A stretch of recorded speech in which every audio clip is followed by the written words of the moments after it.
துலாம் ராசி என்பர்களே, ஜோதிடம் அப்படிங்கிறது நம்பிக்கையோட அடிப்படையில் தான் இருக்குது. துலாம் ராசியை பொறுத்த வரைக்கும் ஜோதிடம் பார்க்கணும் அப்படிங்கிற அவசியமே கிடையாது. ஏன்னா இவங்க தெய்வ குழந்தை அப்படின்னு சொல்லுவாங்க. ஒரு கடவுளால் பிறப்பிக்கப்பட்ட குழந்தை, குலதெய்வத்திற்கு பிடித்த ஒரு குழந்தை இருக்குது அப்படின்னா அது துலாம் ராசி அப்படின்னு தான் சொல்லுவாங்க. இந்த ராசியை பொறுத்த வரைக்கும் ஒரு விரிவான பலனை இப்போ நம்ம பார்க்கலாம். துலாம் அப்படிங்கிறது தராசினுடைய அடையாளம் அப்படின்னு சொல்லுவாங்க. நீதி, சமநிலை, அழகு, அன்பு, மனிதநேயம், கலை உணர்வு, இந்த மாதிரி விஷயத்தெல்லாம் ஒரு முக்கியமான சின்னமாக கருதப்படுறது தான் துலாம். துலாம் ராசிக்காரனோட வாழ்க்கையில் அனைவரையும் மகிழ்விக்க முயற்சி செய்வாங்க. பல நேரங்களில் தங்களுடைய கஷ்டங்களை மறைத்து மற்றவர்களுக்கு நலனுக்காக வாழக்கூடிய நபர்கள் இவங்க தான். உடம்பு சரியில்லைனா கூட வீட்டில் சாப்பாடு செஞ்சு போகிற அம்மா இருக்காங்களா, அவங்க மாதிரி தான் இவங்க. துலாம் ராசிக்காரங்களோட குணாதிசயங்கள் அப்படின்னா, இவங்களுடைய சிறப்பு அப்படின்னா இனிமையான பேச்சு. ரொம்ப நல்லா பேசுவாங்க. இவங்க பேசுகிறதே ரொம்ப பிடிச்சி போயிடும் எல்லாத்துக்கும். நல்ல மனசு கொண்டவங்களாக இருப்பாங்க. அழகுணர்வு அதிகமாக இருக்கக்கூடியவங்களாக இருப்பாங்க. சமரச குணம் கொண்டவங்களாக இருப்பாங்க. மனிதநேயம் கொண்டவர்களாக இருப்பாங்க. கலை ஆர்வம் கொண்டவர்களாக இருப்பாங்க. நண்பர்களை மதிக்கும் தன்மை கொண்டவர்களாக இருப்பாங்க. குடும்ப பாசம் நிறைந்தவர்களாக இருப்பாங்க. இவங்க யாருக்கிட்ட சண்டை போட விரும்ப மாட்டாங்க அப்படின்னா, சில நேரங்களில் அனைவரையும் திருப்திப்படுத்த முயற்சிப்பாங்க. ஆனால் சில நேரத்தில் மனவேதனை தான் அடைஞ்சிருக்காங்க. நிறைய பேர்கிட்ட நம்ம எல்லாத்துட்டையும் சந்தோஷமாகவும் எல்லாத்துட்டையும் நல்லவங்களாகவும் இருக்க முடியாதுல்ல. அந்த மாதிரி தான் துலாம் ராசிக்காரருக்கு இந்த காலகட்டம். ஏன் அப்படின்னா, துலாம் ராசிக்காரங்க பட்ட கஷ்டங்கள் அப்படி. பல ராசிகள் நிறைய ஃபேமிலிகிட்ட சண்டை போட்டு இது பண்ணுறாங்க அப்படின்னா, துலாம் ராசி மட்டும் குடும்பத்துக்கிட்ட ரொம்ப நெருக்கமாகவும் இருப்பாங்க. குடும்பத்துக்காக எல்லாமே பண்ணுவாங்க. ஆனால் கிடைச்ச பேர் என்னமோ இவங்க குடும்பத்துக்கே சண்டை போட்டவங்க, குடும்பத்திலே இவங்க தான் காரணம் அப்படிங்கிற மாதிரிலாம் கெட்ட கெட்ட பேர்லாம் கொடுத்துருப்பாங்க. ஒரு எக்ஸாம்பிள் சொல்கிறோமே, ஒரு 2 மருமகள் இருக்காங்க. அதில் ஒருத்தர் துலாம் ராசிக்காரர் அப்படின்னா, இவங்களுக்கு மட்டும் ஓர வஞ்சனையாகவும் ஒருத்தருக்கு மட்டும் நல்லதாக பண்ணியிருப்பாங்க. இதான் ஒரு முக்கியமான விஷயமே. பல துலாம் ராசிக்காரோட வாழ்க்கையில் உழைப்புக்கு அங்கீகாரம் இல்லாமல், நம்பியவர்களால் ஏமாற்றம் அடைஞ்சு, பண நெருக்கடிகளில் சிக்கி, திருமண தடைகளில் சிக்கி, காதல் தோல்வியெல்லாம் பார்த்து, தொழிலில் வளர்ச்சி தாமதத்தெல்லாம் அனுபவித்த ஒரு சோதனை மிகுந்த ஒரு காலகட்டத்தை கடந்த ராசி தான் இந்த துலாம் ராசி. துலாம் ராசியை பொறுத்த வரைக்கும் இத்தனை விஷயங்கள்லாம் நீங்கள் அனுபவிச்சிங்களா அப்படின்னு கேட்கறதுக்கே நம்மளுக்கு கஷ்டமாக இருக்குல்ல. ஆனால் இவ்வளோ விஷயங்கள்லாம் நீங்கள் அனுபவிச்சிங்க. உங்களோட வாழ்க்கையில் நீங்கள் திரும்பி பார்த்திங்க அப்படின்னா, நீங்கள் பட்ட கஷ்டங்களும் விட்ட கண்ணீர்களும் தான் அதிகமாக இருக்கும். இதுக்கு காரணம் உங்களோட ஃபேமிலி மெம்பர்ஸாக தான் இருக்கும், உங்களுக்கு தெரிஞ்சவங்களாக தான் இருக்கும். தெரியாத ஒரு நபர் கூட உங்களுக்கு உதவி பண்ணியிருப்பான், தெரிஞ்ச நபர் உங்களை தள்ளி வச்சு தான் பார்த்துருப்பான். இந்த ராசிக்காரரை பொறுத்த வரைக்கும் உழைப்புக்கு அங்கீகாரம் இல்லாமல் ரொம்ப போராடி உழைச்சிட்டே இருப்பாங்க. ஆனால் அதுக்கு சம்பளமே இல்லாமல் உழைச்சிருந்தா எப்படி இருக்கும்? அதுக்கு ஒரு பாராட்டுகள் கூட இல்லாமல் உழைச்சிருந்தா எப்படி இருக்கும்? நம்ம என்ன சமூக சேவையாக பண்ணிகிட்ருக்கோம்? லைஃபுக்காகவும் நம்மளோட வாழ்க்கைக்காகவும் நம்மளோட குழந்தைகளுக்காக தான் பண்ணிகிட்ருக்கோம். அதுக்கு ஏதாவது ஒரு ஆதாயம் கிடைக்கணும்ல, அதுக்கு ஏதாவது ஒரு அங்கீகாரம் கிடைக்கணும்ல, நம்பியவர்கள் மூலமாக ஏதாவது ஒரு நல்ல வாய்ப்பு கிடைக்கணும்ல. நம்பியவர்கள் மூலமாக வாய்ப்பு கிடைக்கலாம் பரவாயில்ல, நம்பியவர்களை துரோகம் பண்ணாமையோ இல்லை நம்மளை திட்டாமையோ இல்லை அசிங்கப்படுத்தாமையோ இருந்தால் ரொம்ப நல்லா இருக்கும்ல. ஏதோ ஒரு நல்ல விஷயம் இருந்தால் தான் நம்மளோட லைஃப்பில் கொஞ்சம் ஹாப்பியாக இருக்கும். ஆனால் இது வரைக்கும் அப்படி எதுவும் துலாம் ராசிக்கு நடக்கலையே அப்படின்னு தான் நீங்கள் ஆவலோடு இருக்கீங்க. மெயினான ஒன்று பண நெருக்கடி. நகைகள் எல்லாமே அடமானத்தில் இருக்குது சார் அப்படின்னு சொல்லுவீங்க. அதெல்லாம் சீக்கிரம் மீட்டக்கூடிய ஒரு அற்புதமான காலகட்டம் வந்துட்டுருக்கு. அதே போல் தொழில் வளர்ச்சியில் தாமதமாக இருந்தீங்க. அந்த தொழில் வளர்ச்சி தாமதம் எல்லாமே நீ சரியாகி அதன் மூலமாக பல லாபங்கள் கிடைக்கிறதுக்கான ஒரு அற்புதமான காலகட்டம் வந்துட்டுருக்கு. யாரால் சார் துரோகம் உங்களுக்கு ஏற்பட்டிருக்கும்னா, நெருங்கிய நண்பர். அந்த நண்பர்களால் தான் உங்களுக்கு கண்டிப்பாக துரோகம் ஏற்பட்டிருக்கும். காதல் உறவில் இருந்தவங்களால் உங்களுக்கு துரோகம் ஏற்பட்டிருக்கும். தொழில் கூட்டாளிகள்னால உங்களுக்கு துரோகம் ஏற்பட்டிருக்கும். உறவினர்களால் உங்களுக்கு பல மனவேதனையும் ஏற்பட்டிருக்கும். இந்த உறவினர்கள் யார் சார்? துலாம் ராசிக்கு மட்டும்தான் இவங்க ஒரு இன்ட்டு மார்க் போட்ட நபர் அப்படின்னு சொல்லுவாங்க. உறவினர்கள் மூலமாக பல கஷ்டங்களை அனுபவித்த ராசி இந்த துலாம் ராசி. மிகப்பெரிய கஷ்டங்கள்லாம் அனுபவிச்சிங்க. ஸோ அந்த மனவேதனையெல்லாம் நீங்கள் மறக்கிறதுக்கே பல நாட்கள் ஆகும் அப்படிங்கிற மாதிரி இருப்பீங்க. அதே மாதிரி துலாம் ராசியால் யாரையும் சந்தேகிக்காதீங்க. ஒருத்தர் இருக்காங்க அப்படின்னா, அவங்க நம்புவாங்க. அவங்க மேலே சந்தேகமே எங்களுக்கு வராது. அவன் கிடக்குற அவன் ரொம்ப நல்லவன்ப்பா அப்படின்னு போவாங்க. ஆனால் அவங்களால தான் ஏமாற்றமே அடைஞ்சிருப்பாங்க. சில நேரங்கள் அவங்களால தான் மிகப்பெரிய ஏமாற்றத்தை நீங்கள் சந்திச்சிருப்பீங்க, துரோகத்தை அனுபவிச்சிருப்பீங்க. இதுவரை பட்ட கஷ்டங்கள் அப்படின்னா, கடந்த சில ஆண்டுகளாக பணம் வந்தும் தங்காத நிலை. பணம் உங்களுக்கு வந்திருக்கும், ஆனால் அதை சேமிக்க முடியாத அளவுக்கு உங்களுக்கு வேலை வந்திருக்கும், செலவு வந்திருக்கும். அதே போல் குடும்ப ரீதியான மனக்கசப்புகள் உங்களுக்கு ரொம்ப அதிகமாகவே இருந்தது. சொத்து ரீதியானவோ ஏதோ ஒரு விஷயத்தில் குடும்ப ரீதியான மனக்கசப்புகள் உங்களுக்கு அதிகமாக இருந்தது. நண்பர்களால் ஏமாற்றம் உங்களுக்கு இருந்தது. வேலை மாற்றம் உங்களுக்கு இருந்தது. தொழிலில் நஷ்டம் உங்களுக்கு இருந்தது. அந்த தொழில் நஷ்டத்தை எல்லாமே கொஞ்சம் ஈடுகட்டியிருப்பீங்க. அந்த தொழில் நஷ்டத்தெல்லாம் காரணம் நீங்களாக இருக்க மாட்டீங்க. ஐடியாஸ் கொடுத்து உங்களோட நண்பர்களும் உங்களோட உறவினர்களுமாக தான் இருப்பாங்க. இதை பண்ண சரியாக போயிடும், அதை பண்ண சரியாக போயிடும், இதெல்லாம் பண்ண சூப்பராக இருக்கும். இதனால தான் உங்களுக்கு நஷ்டமே ஆகிருக்கும். கடன் சுமையை பொறுத்த வரைக்கும் தேவையில்லாத கடன் சுமையெல்லாம் நீங்கள் மைண்டில் போட்டுவிட்டீங்க அப்படின்னா, அது உங்களை ரொம்ப இழுத்துட்டு போய் எங்கேயோ மாட்டி வர மனநிலையில் தான் இருக்கும். உடல்நல கவலையை பொறுத்த வரைக்கும் கொஞ்சம் ஆரோக்கியமாக பார்த்துக்கோங்க. சுகர் சம்மந்தப்பட்ட விஷயங்கள், உடல் ரீதியான சம்மந்தப்பட்ட விஷயங்கள், கொழுப்பு சம்மந்தப்பட்ட விஷயங்கள், நல்லா வாக்கிங் போயிட்டு வாங்க. இதெல்லாம் கொஞ்சம் உடல்நல கவலைகளும் உங்களுக்கு ஏற்கனவே இருந்திருக்கும். இருந்தாலும் இந்த விஷயத்தில் கொஞ்சம் எச்சரிக்கையாக இருக்கிறது என்னைக்காக இருந்தாலும் பரவாயில்ல தான். இந்த தமிழ் புத்தாண்டு பிறந்ததுலேருந்து 2026 தமிழ் புத்தாண்டு பராபரம் பிறந்ததுலேருந்து நிறைய பேரோட கேள்வி என்ன அப்படின்னா, சார் நிறைய யூடியூப் சேனலில், நிறைய டிவி சேனலில் எல்லாம் உட்காந்து பேசும்போது, துலாம் ராசிக்கு அவ்வளோ நல்லா இருக்குன்னு சொன்னாங்க சார். என்னன்னே தெரில சார். ஒன்றும் பிடிச்ச மாதிரி இல்லை சார் அப்படின்னு இருப்பீங்க.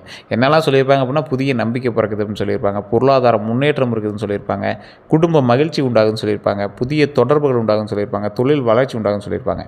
ஏன் தெரியுமா அதெல்லாம் உங்களுக்கு என்ன கிடைக்கல? இது எல்லாத்துக்குமான வாய்ப்புகள் உங்கள்கிட்ட இருக்குது. ஆனால் அதை வந்து நீங்கள் முன்னேற்றி கொண்டு வருவதற்கான இன்னும் அடுத்தடுத்த ஸ்டெப்பு நீங்கள் வந்து எடுக்கலை. பல கஷ்டத்துலேயும் துரோகத்துலேயும் இருந்த நீங்கள் அதிலே வந்து இன்னும் சிக்கிட்டு இருக்கீங்க. அதை வந்து வெளியே வாங்க. அதே போல் சார் இதெல்லாம் பண்ணுறதுக்கு முதலீடுகள் வேணும். தொழிலில் முன்னேற்றத்துக்கு முதலீடுகள் வேணும். அடுத்தடுத்த விஷயங்கள் பண்ணுறதுக்கு டைம் வரணும் அப்படிங்க. டைம்லாம் உங்களுக்கு நல்ல நேரம் வந்துருச்சு. அதை வந்து நீங்கள் இன்னும் சரி பண்ணல அப்படின்னு அர்த்தம். அதை மீறி இன்னும் உங்களுக்கு ஏதாவது நடந்துகிட்ருக்கு அப்படின்னா உங்களோட ஜாதகத்தை தான் செக் பண்ணும். கீழே ஒரு நம்பர் கொடுத்து அந்த நம்பருக்கு ஃபோன் பண்ணி பேசி தெரிஞ்சுக்கோங்க. ஏன் அப்படின்னா நிறைய பேருடைய காலகட்டம் துலாம் ராசிக்கு நல்லதாக தான் போயிட்டுருக்கு. உங்களுக்கு இன்னும் அது அமையலை அப்படின்னா ராசி மட்டும் துலாம், உங்களுக்கு லக்கினம் வேறு, நட்சத்திரம் வேறு, தசாபதி வேறு, எல்லாம் வேறு தானே. அப்போ உங்களுக்கு ஓவரால் தான் செக் பண்ணணும். ஸோ அப்போ வந்து உங்களோட லோக்கலில் இருக்கிற ஜோதிடர்கிட்ட கொண்டு போய் கொடுங்க.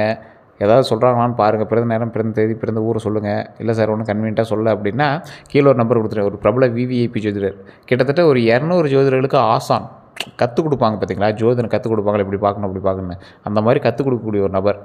அவர்கிட்ட நீங்கள் அப்பாயின்மெண்ட் வாங்கிட்டு தான் நீங்கள் வந்து ஜோதிடமே பார்க்க முடியும். ஃபோன் பண்ணிங்கன்னா அப்பாயின்மெண்ட் கொடுப்பாங்க. வாட்ஸ்அப் மூலமாக வெளிநாட்டில் இருக்கிறவங்க தொடர்பு கொண்டு பேசலாம். வீடியோ காலில் நீங்கள் பார்த்துக்கலாம். இல்லை ஜாதக ரீதியாக வீடியோ காலே நீங்கள் பண்ணுங்கள், நான் வந்து பார்க்குறேன் அப்படின்னாலும் நீங்கள் பார்த்துக்கலாம். எல்லாமே கம்ப்ளீட்டாக பண்ணி கொடுப்பாங்க. ஸோ ஒரு பிரபல ஜோதிடருடைய நம்பர் தான் கொடுத்துருக்கேன். அப்பாயின்மெண்ட் பேஸில் தான் பார்ப்பார். உங்களுக்கு வேணும் அப்படின்னா நீங்கள் வந்து பாருங்கள். உங்களுக்கு ஒரு ப்ரமோஷன் ஆக்டிவிட்டியாக இருந்தாலும் சரி, நீங்கள் பார்த்துக்கிட்டதாலும் பார்த்துக்கோங்க. அதுக்கு தகுந்த மாதிரி தான் ஃபீஸஸ் இருக்கும். உங்களுக்கு வேணும் அப்படின்னா நீங்கள் ட்ரை பண்ணி பார்த்துக்கலாம். அதே போல் குரு பயிற்சி, குருவினுடைய அருளால் தொழில் வந்து முன்னேற்றம் அடைகிறதுக்கான ஒரு அற்புதமான காலகட்டம் இது. பதவி உயர்வு கிடைக்குது, புதிய வாய்ப்புகள் உண்டாகுது. இது எல்லாமே நீங்கள் ஸ்டெப் எடுத்து தான் உண்டாக ஆரம்பிக்கும். பணத்தை பொறுத்த வரைக்கும் சேமிப்பு உண்டாகுது, வருமான உயர்வு உண்டாகுது. குடும்பத்தை பொறுத்த வரைக்கும் ஒற்றுமை உண்டாகுது, சுப நிகழ்ச்சிகள் உண்டாகுது.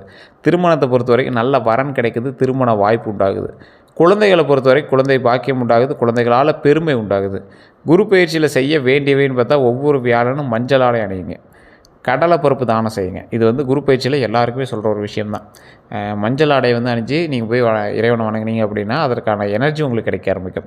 கடலை பருப்பு தானம் செய்கிறது, ஏதோ ஒரு கோவிலில் ஏதோ குழம்பு வச்சுட்ருக்காங்க, அதுக்கு வந்து ஏதோ ஒரு தானியங்கள் கொடுக்கணும் அப்படின்னா ஏதோ ஒரு கடலை பருப்பு வாங்கி கொடுத்தீங்க அப்படின்னா ரொம்ப நல்லது. வாழைப்பழம் நைவேத்தியம் ரொம்ப நல்லது. வாழைப்பழம் நைவேத்தியம் செஞ்சீங்க அப்படின்னா ரொம்ப ரொம்ப நல்லது. வழிபாடு பொறுத்த வரைக்கும் தட்சிணாமூர்த்தி வழிபாடு, குரு பகவான் வழிபாடு ரொம்ப ஒரு பொருத்தமான ஒரு வழிபாடாக இருக்கும். தட்சிணாமூர்த்தி வழிபாடை பொறுத்த வரைக்கும் தட்சிணாமூர்த்தி முன்னாடி 2 நெய் விளக்கு ஏற்றி வழிபட்டிங்க அப்படின்னா பிரச்சனைகள் தீர்வதற்கு ஒரு அற்புதமான காலகட்டமாக அது வந்து பொருந்துங்க.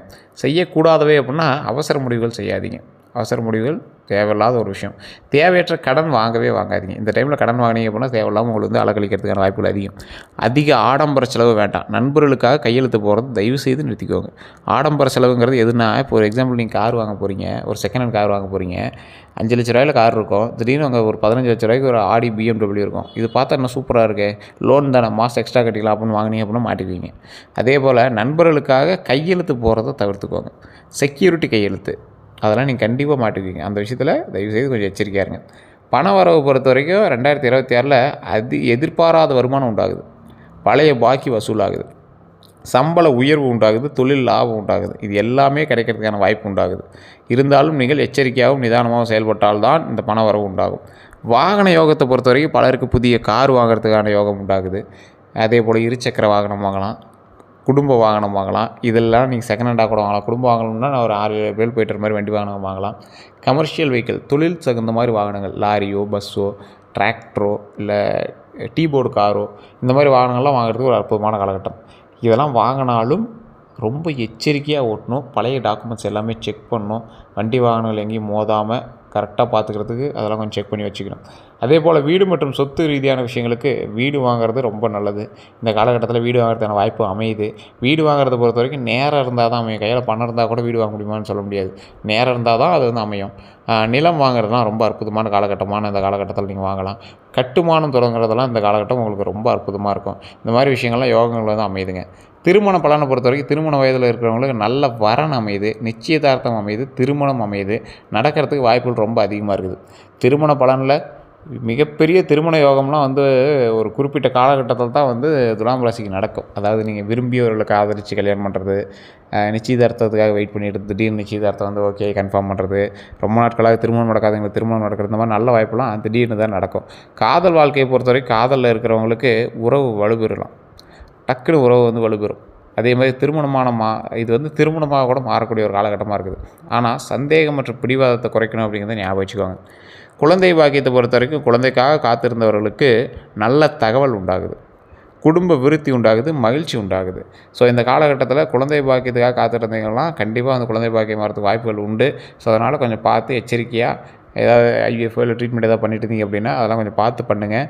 கடவுள் வழிபாடு பண்ணுங்கள். பழனிக்கு போயிட்டு இருந்தீங்க அப்படின்னா கீழே திரு ஆவினங்குடி அப்படின்னு ஒரு கோயில் இருக்கும், அங்கே வழிபட்டுட்டு அதுக்கப்புறமேட்டு மேலே பழனியில் இருக்கிற பாலசுப்ரமணியம் அதாவது பாலதண்டாயுதபாணி வணங்கிட்டு வாங்க. திருவண்ணாமலை மேல்மலையனூர் அங்காள பரமேஸ்வரன் கோயிலுக்கு, இந்த கோயிலுக்கு எப்போ ஃப்ரீ டைம் இருந்தாலும் போயிட்டு வாங்க.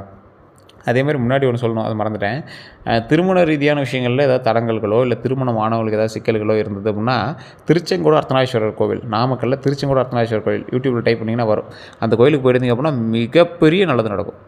இன்றைக்கி போயிட்டு இருந்தீங்கன்னா கூட நீங்கள் அங்கே போய் பாருங்கள், திருமணம் ஆணையெல்லாம் போய் அங்கே மாலை மாற்றிட்டு இருப்பாங்க. புதுசாக திருமணம் ஆணையங்க சண்டை சிக்கல்கள் எல்லாம் தீரும். அவ்வளோ அற்புதமான கோயில். வெள்ளை தசபாசனத்தால் செய்யப்பட்ட ஒரு அற்புதமான ஸ்தலம். பக்கத்துலேயே முருகர் இருப்பார், அவரும் வெள்ளை தசபாசனம், செங்குட்டு வேலவர் அப்படிங்கிற பேரில் இருப்பார், செங்கோடு வேலவர் அப்படின்னு இருப்பார். அதுக்கு அந்தாண்ட உச்சி பிள்ளையார், அதாவது சிவனும் பார்வதியும் அர்த்தநாரீஸ்வரர் ரூபத்தில் வெள்ளை தசபாசனத்தில் அங்கே இருப்பாங்க. முருகரும் அங்கே இருக்கிறாரு, அதே போல் உச்சி பிள்ளையாரும் அங்கே இருக்கிறார். அப்போ 4 பேரும் ஒரு குடும்ப சமேதர்களாக காட்சி தரக்கூடிய ஒரு அற்புதமான ஸ்தலமாக செங்கோடு மேலே, அதாவது திருச்செங்கோடு அப்படிங்கிற மலை மீது அமர்ந்திருக்கிறாங்க. படிக்கட்டில் போனீங்கன்னா 1500 படிக்கட்டுகள், பஸ் வண்டி எல்லாமே மேலே ரோட்டுக்கே போகுது, கோயில்கிட்டே போகுது, ரோடே போட்டிருக்காங்க. அது வழியாக நீங்கள் போய் வழிபடலாம். இல்லை சார் போய் வழிபடுறதெல்லாம் ஓகே, படிக்கட்டில் போனால் ஏதோ பாம்பு இதெல்லாம் சொன்னாங்க. பாம்பு இருக்குது, 60 அடி பாம்பில் ஒரு சிலை இருக்குது. அங்கே போனீங்கன்னா படிக்கட்டில் போனீங்கன்னா அந்த தெய்வத்தை வணங்கலாம். ஸோ அவ்வளோ அற்புதமான கோவில், கண்டிப்பாக போயிட்டு வாங்க, மிகப்பெரிய நன்மை உண்டாகும். ராகு ரீதியான பிரச்சனைகள், கேது ரீதியான பிரச்சனைகள் இருந்தாலும் அந்த கோயில் வழிபட்டிங்கன்னா மிகப்பெரிய நன்மை உண்டுங்க. அதே போல் அடுத்த 12 நாட்கள் செலவை கட்டுப்படுத்துங்க. செலவு கட்டுப்பாடு இருந்துச்சு அப்படின்னா தப்பிச்சுக்கிங்க எந்த ஒரு விஷயத்துலையும். தேவையற்ற வாக்குவாதத்தை தவிர்த்துக்கோங்க. இந்த மாதிரி வாக்குவாதம் தான் உங்களுக்கு தேவையில்லாமல் சண்டை சச்சரவை கிளப்பிவிடும். யாராவது உங்கள்கிட்ட பேச வராங்க அப்படின்னா என்ன ஏதுன்னு கேட்டு அடுத்தடுத்த ஸ்டெப்பை நீங்கள் வந்து பார்க்க ஆரம்பிச்சுக்கோங்க. தேவையில்லாமல் வாங்கிட்டு ரொம்பலாம் இழுத்துட்டு இருக்காதீங்க, அது ஒரு பிரச்சனை பண்ணிட்டுலாம் பார்த்துருக்காதீங்க. அப்புறம் பார்த்துக்கலாம், பேசிக்கலாம்ப்பா அப்படின்ட்டு அப்படி ஸ்கிப் பண்ணி விட்ருங்க. இதனால தான் வந்து உங்களை வந்து வேணே வந்து மாட்டி விட்டு பார்க்குறதுக்கான வாய்ப்புகள்லாம் அது வந்து உருவாக்கி கொடுக்கும். ஸோ அதனால் அதை வந்து கொஞ்சம் எஸ்கேப் ஆகிக்கோங்க. நல்ல தகவல்கள் வரும், வேலை வாய்ப்பு உண்டாகுது. நல்ல தகவல்கள் நீங்கள் எதை பார்த்து காத்துட்ருக்கீங்களோ அதுக்கான நல்ல தகவல்கள் வருது. நீங்கள் ஒரு விஷயத்தை எதிர்பார்த்துருப்பீங்க, அதுக்கு ஒரு தகவல் வருதுன்னா அது நல்ல தகவல் தானே, அதை பற்றி பாசிட்டிவான ஒரு தகவல் வருதுன்னா நல்ல தகவல் தானே. வேலை வாய்ப்பு உண்டாகுது, அதே மாதிரி பணவரவு உண்டாகுது. பணவரவு பொறுத்த வரைக்கும் ரொம்ப நாட்களாக காத்துட்டு இருந்த ஒரு விஷயம் அப்படின்னு சொல்லலாம், அது பணவரவு உண்டாகுது, குடும்ப மகிழ்ச்சி உண்டாகுது, நண்பர்கள் மூலமாக உதவிகள் கிடைக்குதுங்க. இந்த ராசியை பொறுத்த வரைக்கும் பல நன்மைகள் நடப்பதற்கான ஒரு வாய்ப்பு உண்டாகுது. கந்திஷ்டியை பொறுத்த வரைக்கும் துலாம் ராசிக்காரர்களோட வளர்ச்சியை பார்த்து நிறைய பேர் பொறாமப்படுவாங்க. ஏன்னா நீங்கள் வந்து திடீர்னு வளர்ந்து நிற்பீங்க, ரொம்ப அப்படியே அமைதியாக இருக்கிற மாதிரி இருப்பீங்க, திடீர்னு வளர்ந்து நிற்கக்கூடிய ஒரு ராசி. அதனால் உங்களுக்கு வந்து உங்களை பார்த்து பொறாமப்படுறவங்க தான் கொஞ்சம் அதிகமாக இருப்பான். பரிகாரத்தை பொறுத்த வரைக்கும் வெள்ளிக்கிழமை தீபம் ஏற்றுறது ரொம்ப நல்லது, அம்மன் வழிபாடு ரொம்ப நல்லது, விநாயகர் வழிபாடு ரொம்ப ரொம்ப ரொம்ப நல்லது. வணங்க வேண்டிய தெய்வங்கள்னு பார்த்திங்கன்னா மகாலட்சுமி, விநாயகர், முருகப்பெருமாள், அம்பாள், பெருமாள். இது என்ன சார் இத்தனை சாமி சொல்கிறீங்க? மகாலட்சுமி பணவரவுக்கும் உங்களுடைய செல்வங்கள் நிலைத்து நிற்பதற்கும் வணங்க வேண்டிய தெய்வம். விநாயகர் எந்த ஒரு பிரச்சனையும் வராமல் தவிர்க்கிறதுக்கு விநாயகர் தான் வந்து முதற்கடவுள். முருகப்பெருமான் உங்களை எப்பொழுதும் இளமையாகவும் மகிழ்ச்சியாகவும் மன அமைதியாகவும் அறிவு வளர்ச்சியோடும் பார்த்துக்கிறது முருகப்பெருமான். அம்பாள் வழிபாடு, வீட்டில் இருக்கக்கூடிய பெண்கள் மூலமாகவும் உங்களுக்கு நன்மை நடக்கும், உங்களாலும் அவர்களுக்கு நன்மை நடக்கும். அம்பாள் வழிபாடு ரொம்ப நல்லது. பெருமாள் வழிபாடு சொத்து சேர்வதற்கும் 16 செல்வங்களும் பெறுவதற்கும் அதற்கான வழியை காட்டுவதற்கும் அதற்கான ஐடியாலஜி உருவாக்குறதுக்கும் பெருமாள் தான் வழிபடுவாங்க. ஸோ இது வந்து உங்களுக்கு மிகப்பெரிய ஒரு நன்மையாக கருதுறதுக்கு இந்த தெய்வங்களை வழிபட்டிங்க அப்படின்னா மிகப்பெரிய நன்மை உண்டு. எந்த நிற ஆடை நல்லது அப்படின்னா அதிர்ஷ்ட நிறங்கள்னால் வெள்ளை, இளஞ்சிவப்பு, வெளிர் நீலம், க்ரீமு, வெளிர் பச்சை. சார் இதெல்லாம் கலரில் ட்ரெஸ் போடணுமே சார், என்ன சார் பேசிட்டு இருக்கீங்க அப்படின்னா ஒரு கர்ச்சீஃபாவது வச்சுக்கோங்க, ஒரு சின்ன கிளாத்தாவது வச்சுக்கோங்க, ரொம்ப நல்லது. எந்த ஆடையை தானம் செய்யலாம் அப்படின்னா வெள்ளை ஆடை தானம் செய்யலாம். வெள்ளை வேஷ்டி வாங்கி கொடுக்கலாம், மாணவர்களுக்கு சீருடை வாங்கி தரலாம், ஏழைகளுக்கு உடை கொடுக்கலாம், முதியோர்களுக்கு வேட்டி சேலை வாங்கி கொடுக்குறது ரொம்ப நல்லது. இந்த காலகட்டத்தில் மற்றவங்க பிறந்த நாளுக்கு போய் வாங்கி கொடுக்குறத விட நீங்களாக போய் உங்களோட கையால் நீங்கள் யாருக்கோ ஒருத்தர் சேவை செஞ்சீங்க அப்படின்னா ரொம்ப நல்லது. அதன் மூலமாக பல நன்மைகளை பெறுவீங்க. அது போக போக உங்களுக்கே தெரிய ஆரம்பிக்கும். இந்த ராசியை பொறுத்த வரைக்கும் நீங்கள் நன்மை செஞ்சால் நல்லா இருக்கலாம். எந்த ரத்தினம் நல்லது அப்படின்னா வைரம். உங்களுக்கு வந்து எப்பவுமே வைரம் தான் ரொம்ப நல்லது. ஓப்பல், வெள்ளை ஆரிஜின் தான் உங்களுக்கு அற்புதமான ஒரு விஷயம். பயன்படுத்தப்படுற விஷயங்கள் இதெல்லாம் இருந்தாலும் இதெல்லாம் நீங்கள் வந்து ஜாதக ரீதியாக வந்து ஆலோசனை பெற்று செக் பண்ணிட்டு தான் நீங்கள் வந்து போடணும் அப்படிங்கிறத மைண்டில் ஞாபகம் வச்சுக்கோங்க. இந்த ராசிக்காரங்களுக்கு எதிரின்னு ஒன்று இருப்பான்ல, ஜோதிடத்தில் குறிப்பிட்ட நபர்களை எதிரி அப்படின்னு கூற முடியாது, ஆனால் கவனமாக இருக்க வேண்டியவங்க யார் அப்படின்னு நம்ம சொல்லலாம். ஸோ அதிகமாக வந்து புகழ்பவர்கிட்ட ரொம்ப எச்சரிக்கையாக இருங்க, கடன் கேட்குறவங்கள்ட்ட ரொம்ப எச்சரிக்கையாக இருங்க, உங்கள்கிட்ட இந்த சாம கேட்பான். அதே மாதிரி உங்கள் ரகசியங்களை அறிய முயற்சிப்பவர்கள்ட்ட ரொம்ப ரொம்ப ரொம்ப எச்சரிக்கையாக இருங்க, பொறாமை கொண்டவர்கள்ட்ட ரொம்ப எச்சரிக்கையாக இருங்க. இதான் வந்து உங்களுக்கு ஒரு மெயினான விஷயம். வெளிநாட்டு யோகம் உண்டாகுது, 2026 வெளிநாட்டு வேலை உண்டாகுது, பயணம் உண்டாகுது, தொழில் தொடர்பு உண்டாகுது. இது எல்லாமே நல்ல ஒரு காலகட்டமாக இருக்குதுங்க. உடல் நலத்தை பொறுத்த வரைக்கும் கவனமாக இருங்க. மன அழுத்தம் உண்டாகுது, தூக்கமின்மை இல்லாமல் இருக்கும். அந்த டைம்லாம் கொஞ்சம் பார்த்து எச்சரிக்கையாக இருங்க. சர்க்கரை அளவு அதிகரிக்கும். சர்க்கரை அளவெல்லாம் கொஞ்சம் பார்த்து செக் பண்ணிக்கோங்க. நீங்கள் பாட்டுக்கு சாக்லேட் சாப்பிட்றது, மயக்கம் வருது சாக்லேட் சாப்பிட்டா அது இதெல்லாம் நீங்கள் எதுவும் பண்ணியிருக்காதீங்க. உடம்பு ஆரோக்கியமாக வச்சுக்கோங்க. உடல் எடையை கரெக்டாக வச்சுக்கோங்க. எக்ஸசைஸ் பண்ணுங்கள், அப்பப்போ எக்ஸசைஸ் பண்ணுங்கள், சைக்கிள் ஓட்டுங்க, நடங்க, அதெல்லாம் ரொம்ப நல்லது. அதிர்ஷ்ட எண்கள்னால் 6, 9, 15, 24. அதிர்ஷ்ட நாட்கள் வெள்ளிக்கிழமை, வியாழக்கிழமை. இந்த காலகட்டத்தை நீங்கள் பயன்படுத்திங்கன்னா நல்ல காரியங்கள் செய்கிறதுலாம் ஒரு அற்புதமான காலகட்டம். துலாம் ராசிக்காரர்கள் பொறுத்த வரைக்கும் எல்லா நாட்களுமே நல்ல நாட்கள் தான். வெள்ளிக்கிழமை அம்மன் வழிபடுங்க, வியாழக்கிழமை தட்சிணாமூர்த்தி வழிபடுங்க, ரொம்ப நல்லது. இந்த ராசிக்காரர்களுக்கு மறந்து இருக்கக்கூடிய சக்திகள்னால் யாருக்கும் தெரியாத சக்திகள்லாம் உங்கள்கிட்ட இருக்குது. குலதெய்வத்துக்கிட்ட ஈஸியாக நீங்கள் பேசலாம்.